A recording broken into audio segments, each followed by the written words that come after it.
Alright, so what I've got here, besides a bit of a mess, is the floor of the amp rack. So that is the base of it. As you can see, it goes right up to the seats, without hitting them obviously, so it leaves enough room for them to just shut and everything.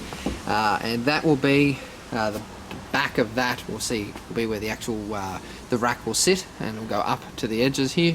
So I've just made my templates in the back here for the sides of the amp rack so I can get it nice and close up to the sides of the car. And as you can see, that's my template cut out. Now the way I traced this though is what I got is a spanner, which everyone has. It's a 10mm spanner with a Sharpie taped to the end.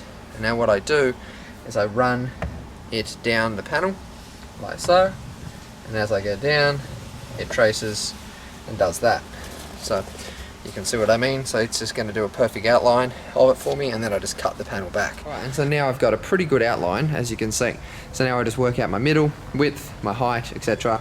And I've got pretty good sides. So what I have is 102 centimeters, which is my boot width, and then I use my templates on the sides that I made from cardboard. So I'll just grab one of those now. So this being the template that I made for each side. Each side was identical, so I didn't end up needing to make two, but you get the idea. That sits in there. So once I traced it on, I smoothed it all out. So that's my template. I then also needed a little swoop here because the seatbelt is just here, and I wanted it to sit at the seatbelt height, not above, not over it. So what I did there to get that curve, I actually used the bucket, and I just traced a nice little curve. So it's pissing down rain. If you can't hear me, I'll try and speak up a bit. But there we have our test fit, and we're almost bang on. There's a tiny little bit of a gap down in that corner, but I think that's just because when I went with the spanner over, obviously the spanner head was a little bit bigger than the tightness of that corner. So after quite a bit of working out, I worked out my layout. So we're going to have mono 1, mono 2, 4-channel. The reason being is if I do it like this, I can have the two monos, and I can have power from this one here, power from this one here. I've got a bigger gap between them, so there's more room for that wiring than I have on that side, because I only need one lot of O-gauge going through that side.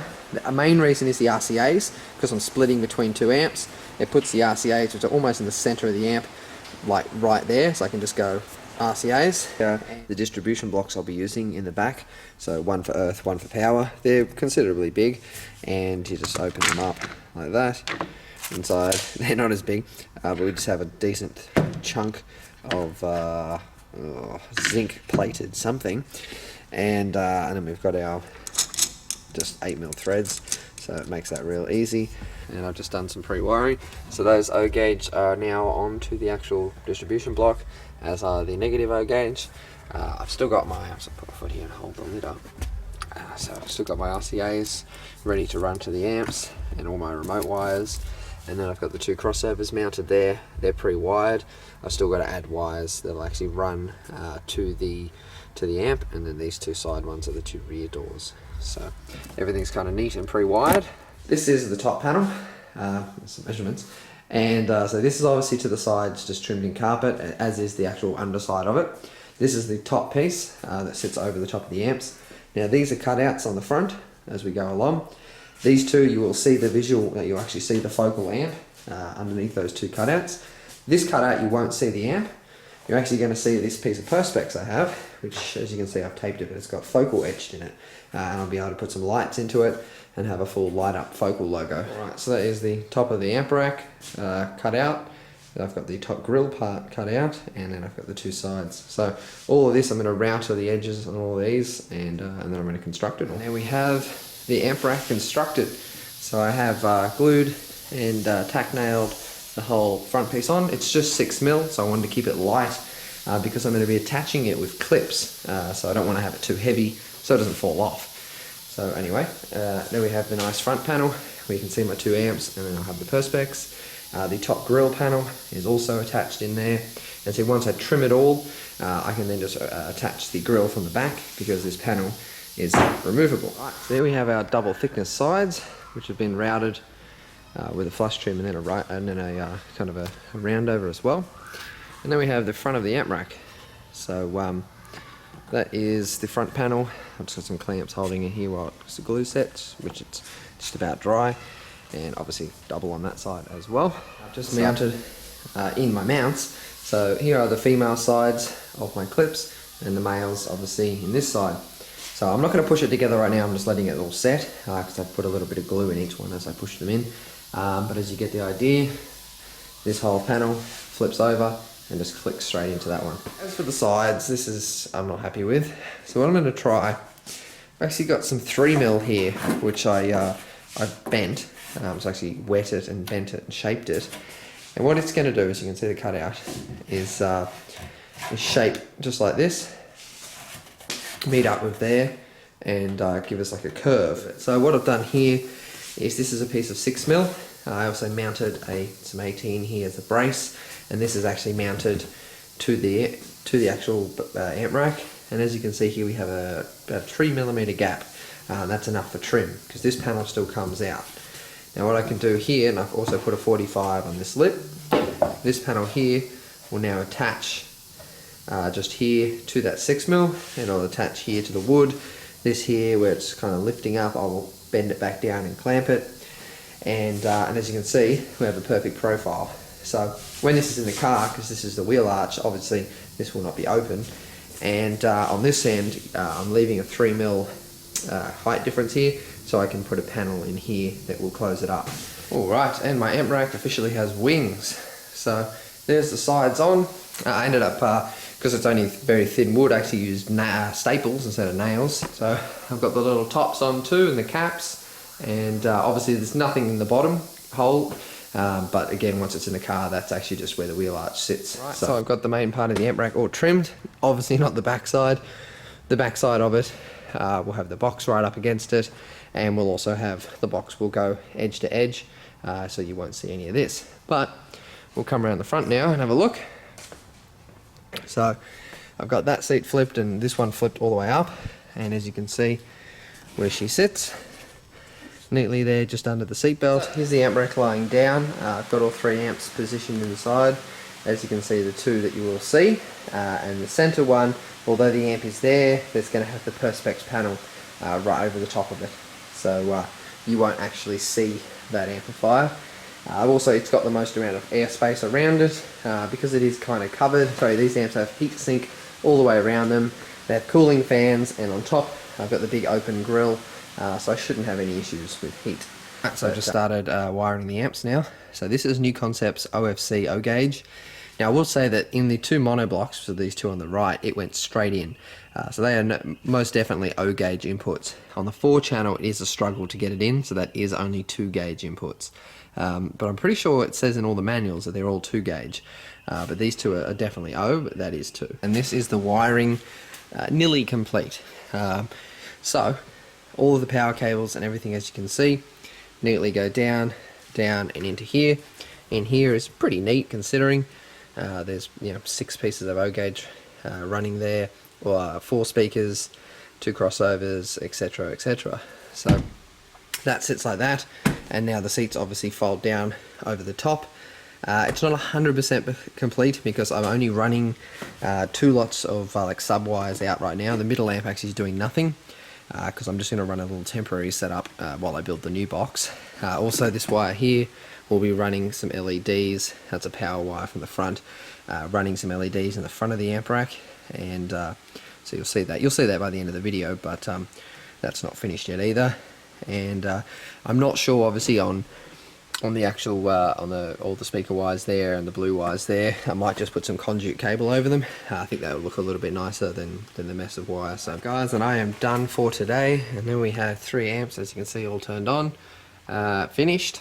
And I also got a sub back there. I've actually got the old Earthquake DBXI 12 with my passive radiator. So the cone actually got broken, so I had to change that, but it still works. So that's my temporary box for right now. But anyway, keep watching the video. I'll get the finished product done. But all amps are wired, working, and powered, and it looks good.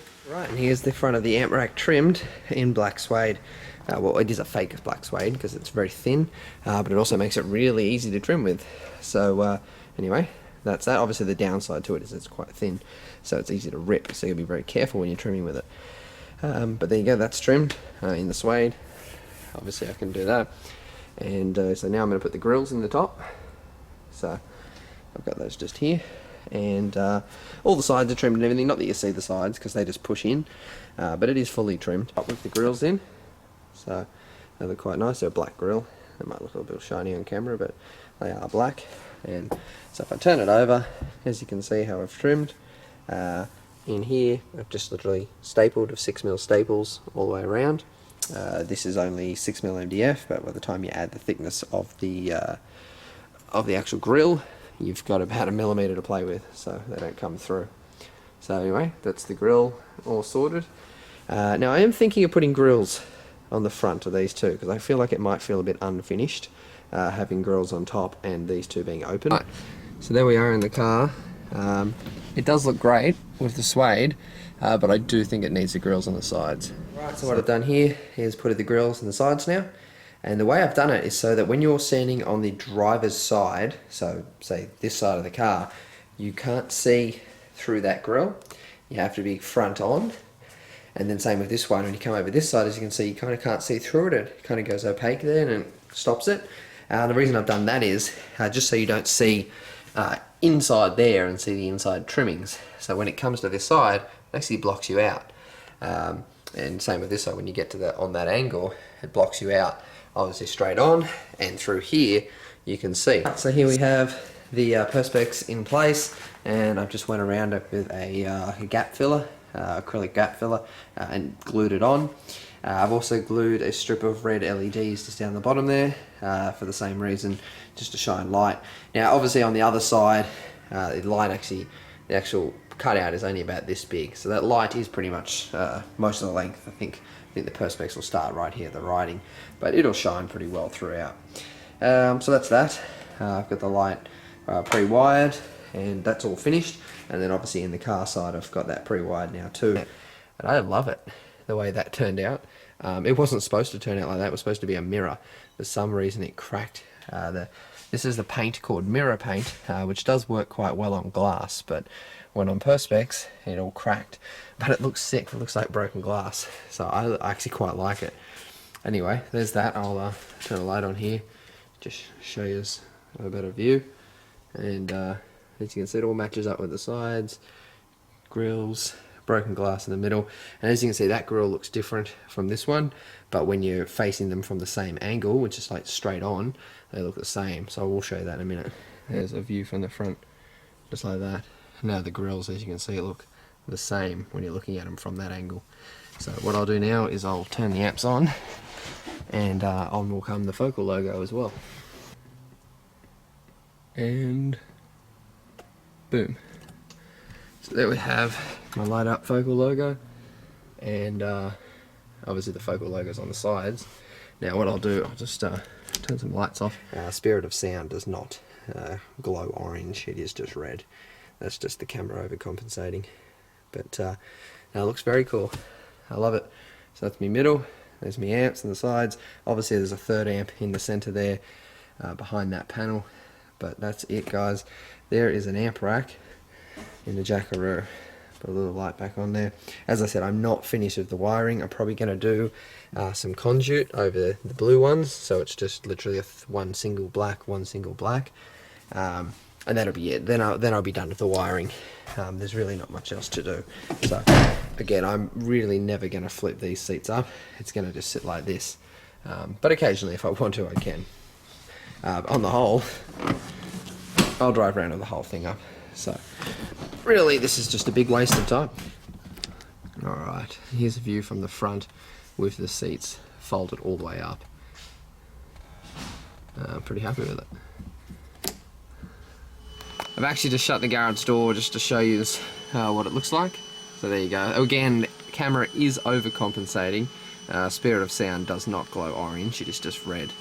But the thing I like the most about it probably is that the logo is kind of hidden because of the broken glass look in the daytime, and then at night time you actually get to see the logo light up. So I think it's probably my favourite thing about the whole thing. Anyway guys, that is my build for the amp racks. Anyway, stay tuned, we're going to do some sub builds next.